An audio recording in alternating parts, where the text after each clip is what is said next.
A subscriber suggested that perhaps instead of complaining to each other about the way the newspapers libelously reported on the two-tier policing march on June the 1st, that we should write letters to the newspapers to let them know that we are watching them, and that is a reasonable thing to do.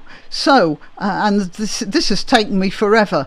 Trying to get a form letter up on the internet is by no means easy, and when I tried uploading the letter to Google Drive, it got all scrambled. So it is now on my webpage, the Granniopteryx page. I shall leave a link in the description, and you can have a look at the letter and then decide on whether you want to send it or not. Okay, before we get on with that, I'll tell you that I am Granniopteryx.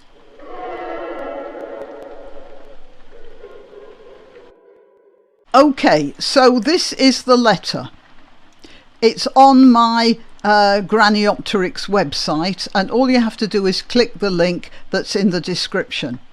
And you can copy bits of the letter as appropriate.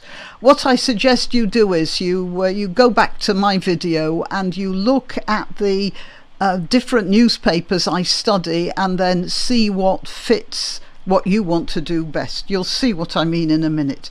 This is the letter.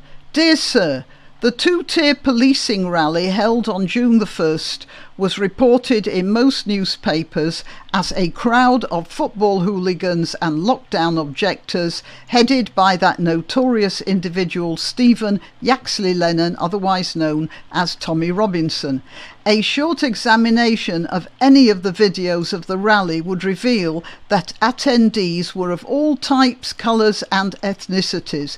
The atmosphere was celebratory, the participants respectful of the law, and the rally was being held only because of the concern of many people about what they see as a politicisation of the police and a persecution of some classes of our society. No one called for death, destruction or revolution. Speeches advocating a tolerant British society under the rule of equally applied law were made, and the meeting ended with the Lord's Prayer. Unfortunately, your report contained inaccuracies which I am sure you would be delighted to correct. And then I have a list of things here depending on the different newspapers, and you'll just have to pick out which one you want to choose and which one you want to send. Don't send all of them. You mustn't make letters too long for newspapers. Those poor journalists have very short attention spans. But this is an example. The crowd was described as balaclavaed and letting off smoke flares. A short inspection of the videos of the rally would show that to be completely wrong, although it might have described the counter-protesters. And then there's another one here. You report 9 arrests without clarifying that the arrests were of pro-Palestinian counter-protesters who stepped out of the area allocated to them. And then there's this one. You mentioned that, and this is only in one paper, so you have to be careful about getting this sent to the right paper. You mentioned that Tommy Robinson was involved in a fight with an off-duty policeman.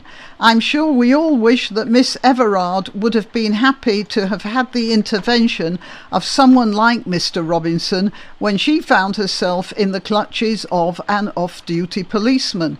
Off-duty police are the same as any other citizen, and in some cases demonstrably worse, although their work colleagues often go to great lengths to protect them.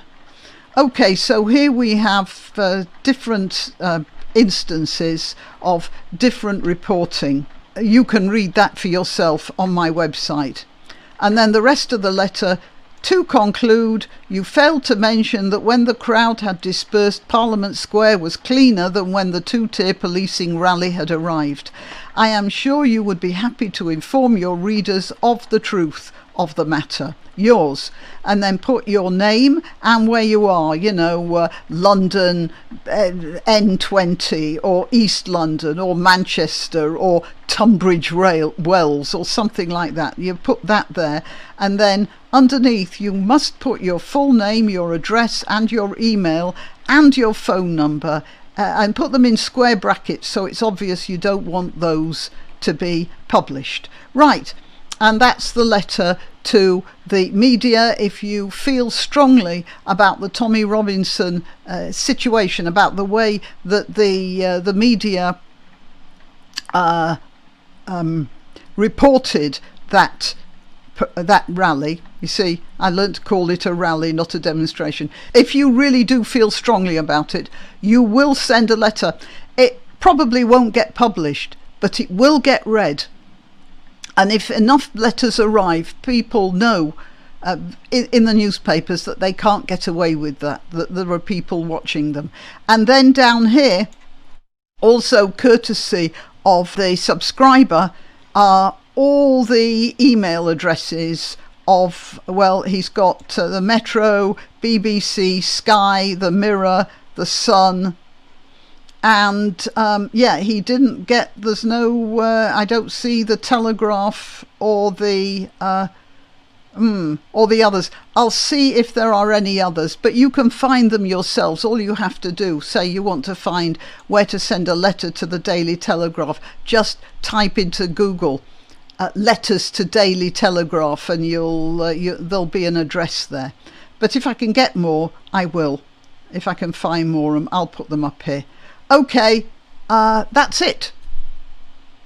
Please do this. I think it's quite important, and it's a very good suggestion. I'll also leave a link to the subscriber who sent me all of this stuff, all of these addresses here. Thank you very much. Right. Till next time. Why not treat yourself or a favoured relative or friend to these magnificent examples of merch? The mugs and t-shirts come in the Granniopteryx design or Granbo with a firearm or the more deadly knitting needles. Go to www.granniopteryx.com, and whatever platform you're watching this on, please click like, subscribe and share.